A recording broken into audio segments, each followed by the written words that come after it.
Hey, what's up everyone? This is Snackbox. Hope you all are having an amazing day. Happy Monday. Hope you have a great start to the week, guys. And this Tuesday, we will have some summoning events, okay, for the CvC and also on Wednesday. So this Tuesday, March the 24th, we're planning to launch a progressive chance event, giving you at least 15x chance to summon the champions of your choice from the selected pool from Ancient, Primal, Sacred, and Void shards. So the first day will be a Sylvan Watchers summoning event, a progressive chance event, okay? We will have very, very good champions in here. Let's actually take a look at some of them. So for one, we have the Unity champion, which is Kaldor, Blade Chorister Kaldor. Pretty cool champion actually, because you have decreased defense, weaken, and if you have one faction ally, for each continuous heal buff on this champion, it increases his crit rate by 20. So if you have 5 continuous heals on him, you don't need any crit rate, he is crit capped. So very, very interesting champion. He has those poisons and poison activation, as well as turn meter fields, stun on the A1. And if you have continuous heals on him, you theoretically don't need to build him with accuracy at all. Same thing for the A3, and then you will also ignore defense of the target if you have 2 faction allies for each poison debuff on them. So very, very interesting Unity champion. Definitely a good one. You have a lot of champions in here that can place continuous heals. For example, an R-base, okay? Then Elva, she places continuous heals as well. Pedrick, I think Incensa does it too on the A2. Yeah, she can place it as well. Maybe there's some more, I don't know, but there's definitely a very, very cool synergy with a lot of Sylvan Watchers champions. And yeah, as you can see, a lot of them are placing continuous heals, and it shouldn't be too hard to pair him with, you know, a good faction ally. Anyway, the next one is one of the newer champions, Vestal Riverthorn. She kind of surprised everyone with how much damage she can deal, and it is quite interesting, okay? On the A3, she has an AoE attack, and then also places unkillable and counter attack. And then this is the, you know, single target hit that smacks, okay, that really hits hard. I mean, she hits hard in general, but this one really outshines the other skills. So attacks one enemy before attacking, places a 50% increase attack buff, so she's self-buffing, and a 15% shatter buff on this champion. So shatter gives you additional 15% def ignore, will ignore block damage and stone skin buffs. Grants an extra turn if this kills an enemy. If the target survives, fills the turn meters of all allies by 30% instead. And yeah, she's a sniper, okay? She's a very hard-hitting sniper, magic affinity, which is good. And she can delete champions like Nice, Solinar, okay? She will just hit through block damage and stone skin and then kill them. The only thing that I don't like is that she doesn't have block revive. That would be like the cherry on top, okay? But still very good. It's very good to snipe a Solinar, for example, and then she has the unkillable and counter attack on her A3, so she has some survivability and she can deal a lot of damage. Yeah, amazing champion. Also the design is pretty cool. Yeah, the ratings, people love this champion, and I can see why. Next in line is one of the most popular revivers out of this faction, that is Elva Autumnborn.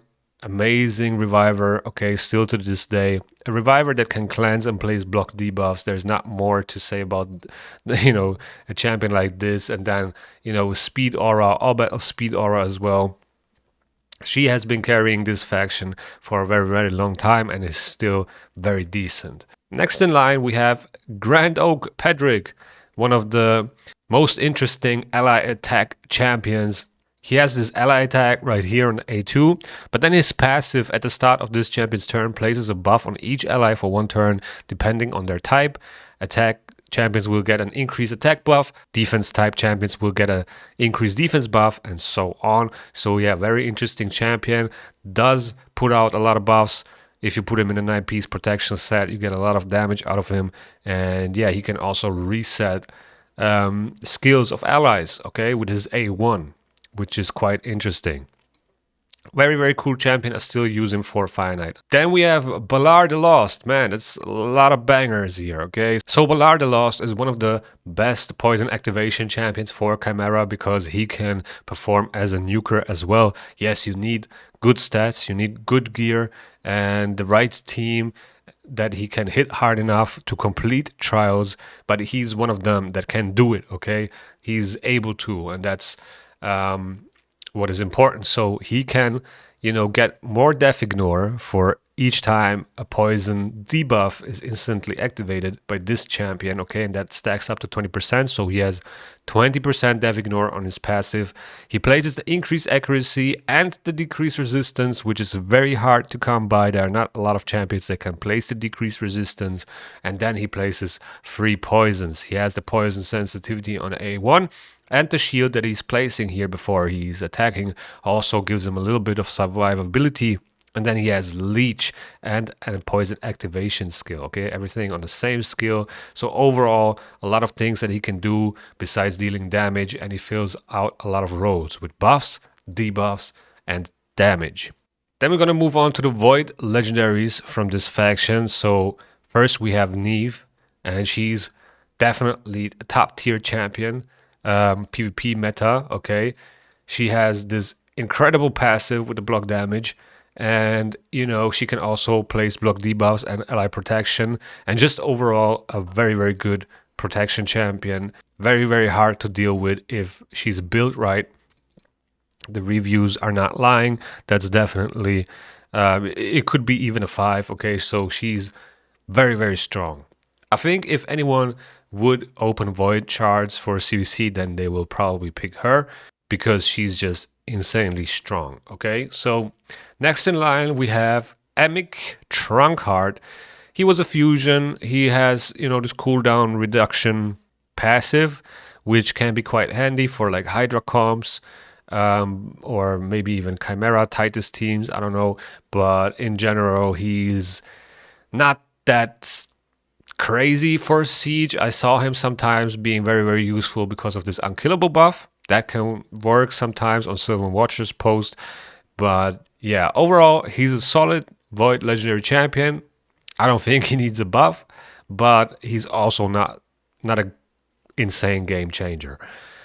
And then, last but not least, we have Eilil, one of the most underrated damage dealers in the game, especially for PvP. And the reason why is people overlook this passive. So this passive fills his turn meter by 10% whenever he receives a buff. And you can, get a Bolsa set, give him Stone Skin or Pharaoh or something else, Total Guard, I don't know. Any buff that he receives will give him 10% turn meter, and you can stack up buffs fairly easily with a Volcardiac Heart, with a Bolsa set, Stone Skin. So that's 3 buffs already, and the 30% turn meter boost. Now give him another buff from, I don't know, from one of your champions, maybe a Necrid, and he would instantly take a turn. And then he has this A2, attacks one enemy, will ignore strengthen, Stone Skin, increase defense and ally protection, as well as 25% of the target's defense.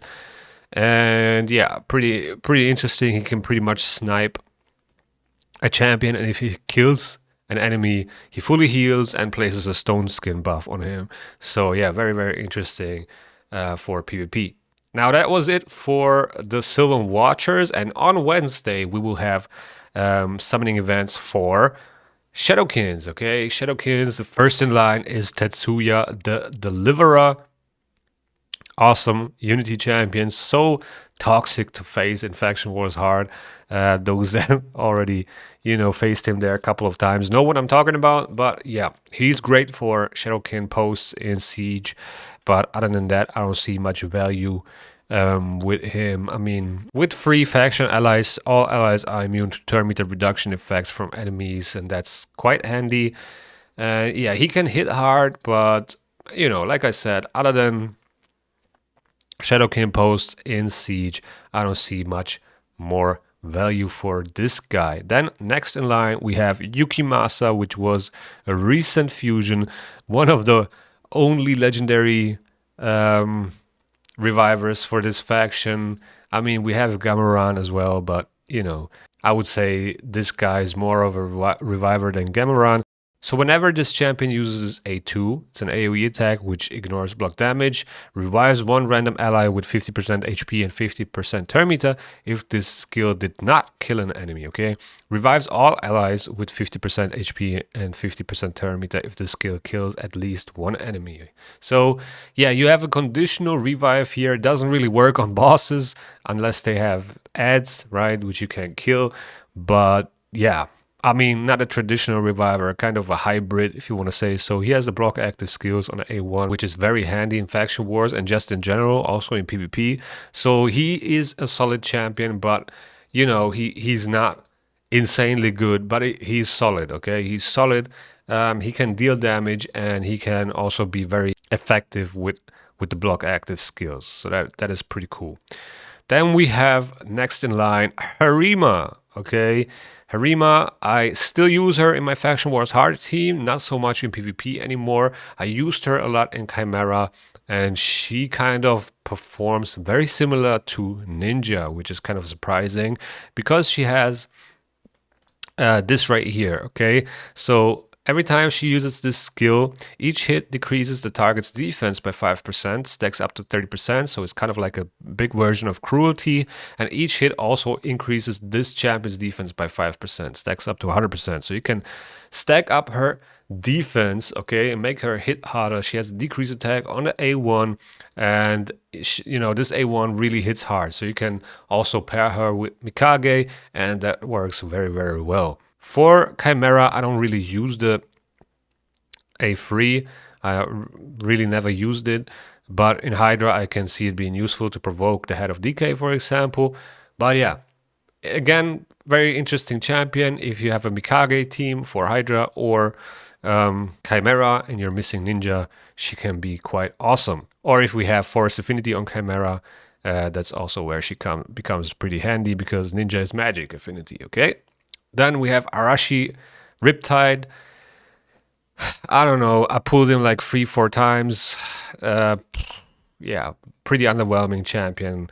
Doesn't deal enough damage to be viable. And yeah, let's go to the next one. So Lady Kimi. Lady Kimi is actually pretty interesting because she's very fast, 115 base speed. You know, that's, you know, on par with Mythicals. And yeah, she has this boost right here, 15% turn meter boost, 50% increase accuracy, and increase speed buff on all allies for 2 turns at the same time. And then and then she can also remove one random buff from each enemy and has a chance to place block buffs on enemies who have buffs removed. So very, very interesting skill, to be honest. And then she has this AoE attack as well with decreased accuracy, decreased speed, and turn meter decrease, as well as this A1.